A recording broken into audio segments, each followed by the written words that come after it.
how do you build a business where you are giving less of a split than most of certainly brokerages, but most real estate teams?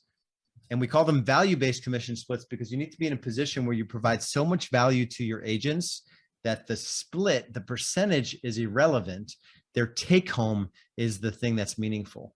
So you're spending money on lead gen, and you're spending money on overhead, and you're spending money on people. All of those are their systems in place to provide all the value to the front stage, to the salespeople, so they can spend more time in the activities of sales people to make more money per unit of time they put into their business.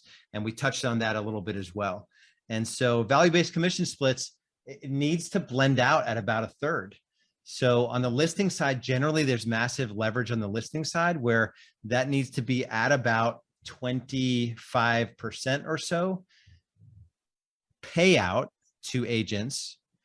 And on the buyer side, it needs to be about 45%. So a 50-50 business, buyer and listing, you'll be right in the middle. You'll be about 35% payout.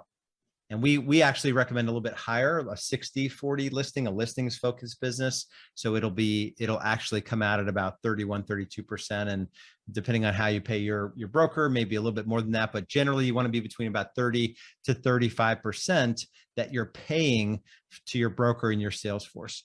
And that's where things need to end up. And you can have different splits for different lead sources. And it's an important part of what we teach at Real Estate B School. So, but you have to have an awareness about it. You don't just offer a split based on what other people are doing. You decide and predetermine, you begin with the end in mind where you want to end up.